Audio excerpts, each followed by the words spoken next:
Hey at-home artist, today I'm going to show you how to make a bronze metal coating on a ceramic fired portrait using Sculpt Nouveau's metal coating B and also patina to give you a realistic bronze-like finish on a fired ceramic piece.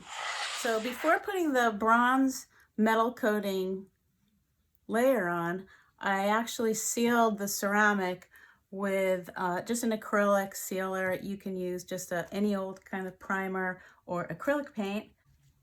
So I'm gonna go ahead and open up the paint. The bronze metal coating paint is actually an acrylic based paint that has real bronze filings in it.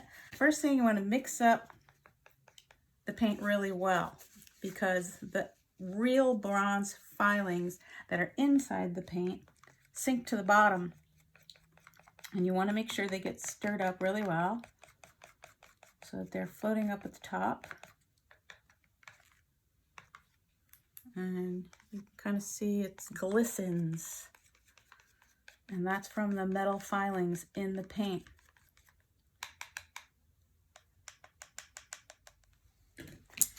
I use two brushes that are really soft at the top, and one I use to apply the paint, the other one I kind of use to dab off the paint so that I'm putting a very thin coat at a time, and it'll be somewhat transparent, translucent on the first layer, and that's so I don't get any buildup of texture on the surface, so it stays as true to the surface of the actual sculpture or as close as possible. And one important thing to know is that when you're applying the paint, you're going to dab the paint on as opposed to brushing it on. And the reason for that is it will not make streaks on your sculpture for when you apply the patina. And I'll tell you, I learned that the hard way because I worked on a large sculpture and I painted it on as like brushing it on like this, and then when I applied the patina later, it came out looking like streaks, and I had to repaint the whole entire sculpture, and I put two coats on again.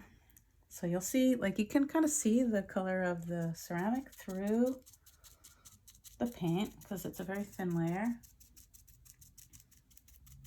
but it's staying on the surface because I put a primer on, a clear primer.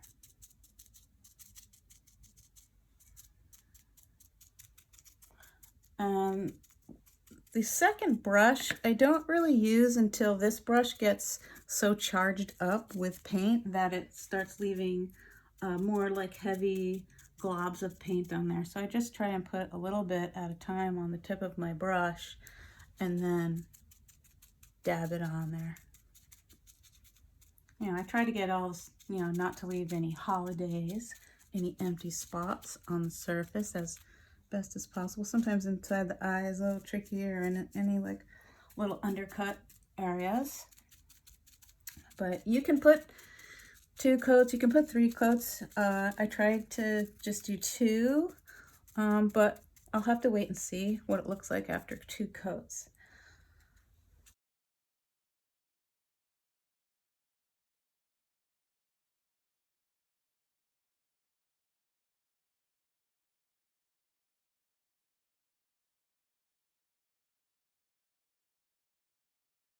You see some areas here that have the gray.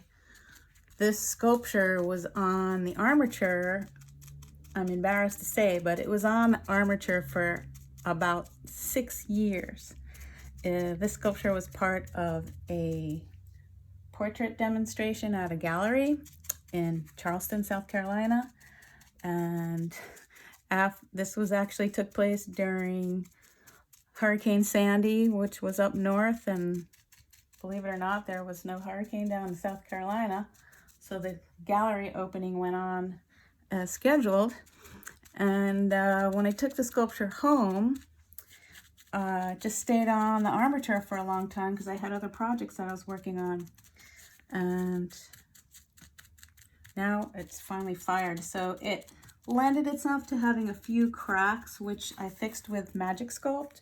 And I can do another video on how to fix any cracks in your sculpture with Magic Sculpt on another time.